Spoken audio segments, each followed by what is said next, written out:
Hello everyone, how are you all doing?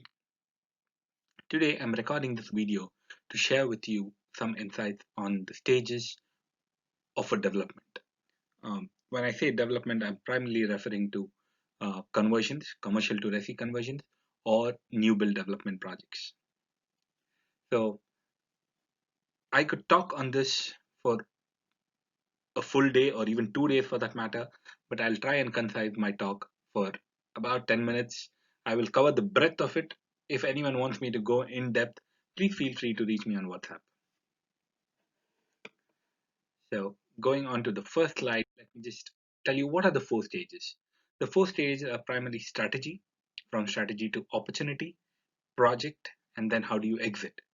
It goes back, loops into strategy because the learnings from there, and if you need to make any alterations to your strategy, and then how does it continue. So it's a continuous spiral. Let's look at the first stage of strategy. So what does this cover?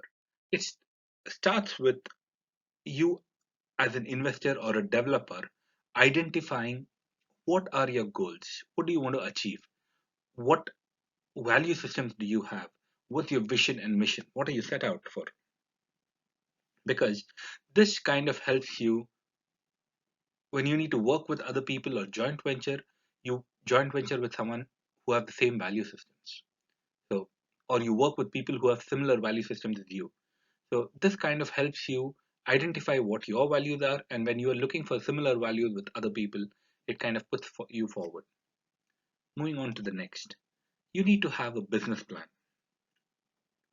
Your business plan basically sets out what do you want to do, who are your customers, what do you want to achieve. So here I have covered the basic thing which I always fall back to. It's called the business model canvas. Every time I need to write a new business plan, I fall back onto business model canvas because it clearly gives you the broad heads and you just need to start populating under that. So what are these heads that we are looking at? I'll briefly cover that. So you have on one side your cost structure and on the other side your revenue stream. So in between both you have your value propositions. So your value proposition, how is that linking up with your partners, the activities that you need to do to achieve your goals, and the resources that you will help you achieve your goals, partners and resources. And on the revenue side, first it starts with identifying your customer segment. If you have to cater to that, what kind of relationships and what channels are you going to use to cater to those customer segments. So this is broadly the gist of business model canvas which I use to create a business plan. So once you have this, you are very clear as to what you want to achieve and what are your end goals. Moving on. Now that you're clear about your end goals, you need to look at the opportunity. So you need to spot or source opportunities. There are various ways to find and spot your spot a source. You could use a sourcer, you could use tools like Nimbus, Land Insight, and so on, or even Google for that matter. And there are courses which help you identify opportunities. We identify a lot of opportunities for that matter. Once you've identified an opportunity, you need to do due diligence. Remember, guys, the due diligence is never 100% watertight. You need to be comfortable at a specific stage saying, yes, I will go forward and I will go for it. Otherwise, you can keep doing enough amount of due diligence and you'll never get on with a project.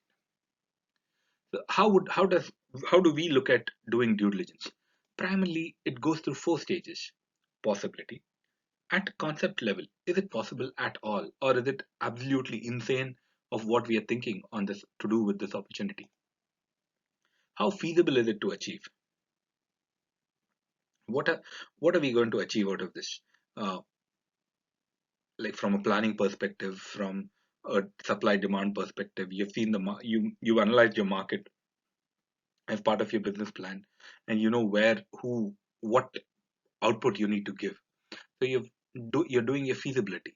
From feasibility, you go down to technical viability, whether you can actually build it out, whatever you're planning. It's feasible, market is there, there's demand and everything, yes. But can you technically build it out? Will it get accepted? Will it pass through all the requirements? Last but not the least, is it financially profitable?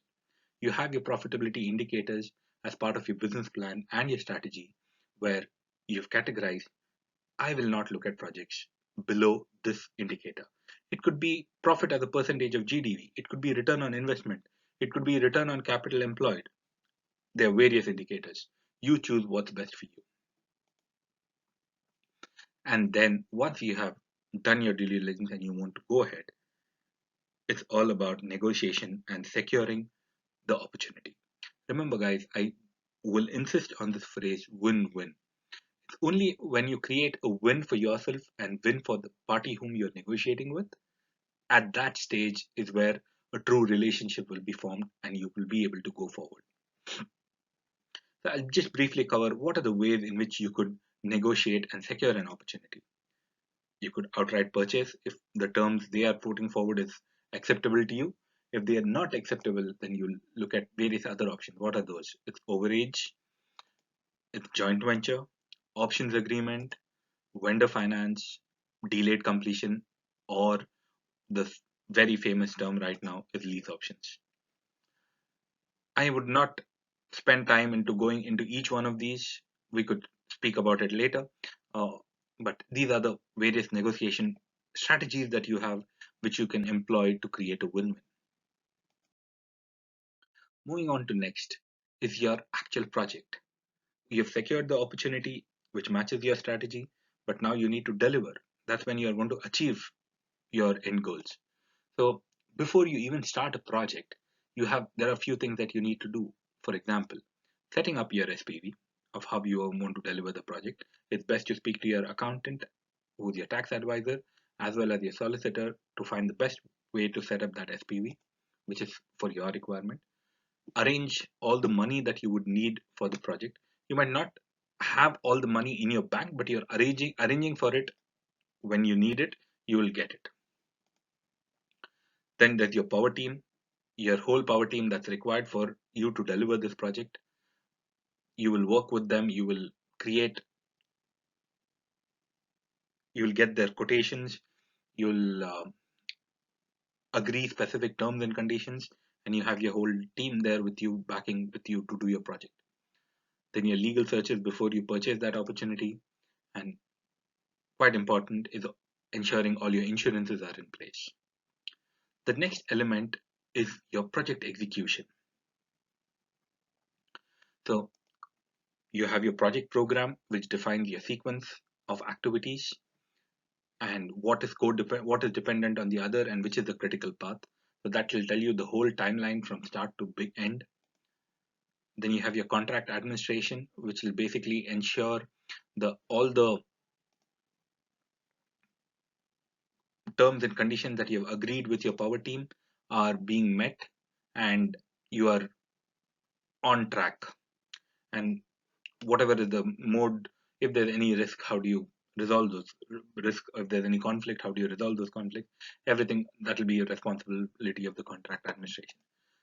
The project management during execution, what are the modes, how do you follow up, how do you check whether they are being executed, whether the right team is deployed on time, what resources are required, ensuring all of that comes into place as part of the project management. On-site execution, then once you've completed your execution, the desnagging and completion. So this is, you have completed your project. Moving on to the last stage of these four is your exit. So what is your exit strategy?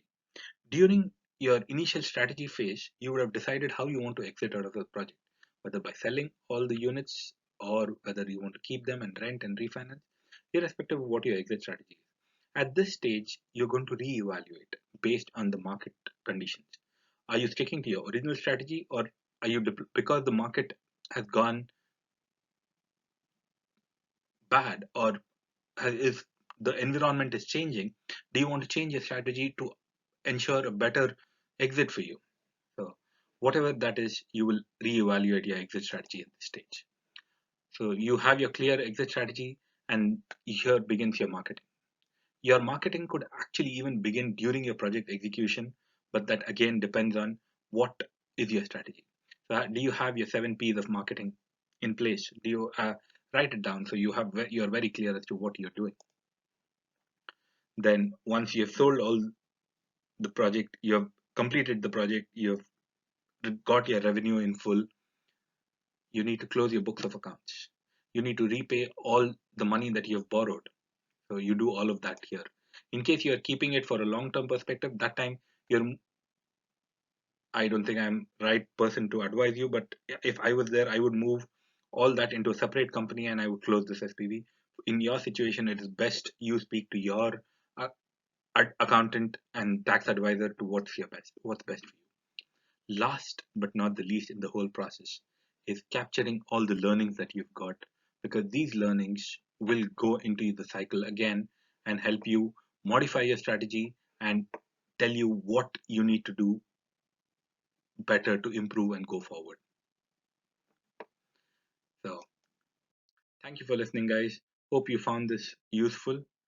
If there's anything I can help you with, or if you want to go in depth for any of these, please feel free to reach me on WhatsApp. The best way is on my mobile number. The number is 7467988489. Thank you. Hope you found this useful. Cheers.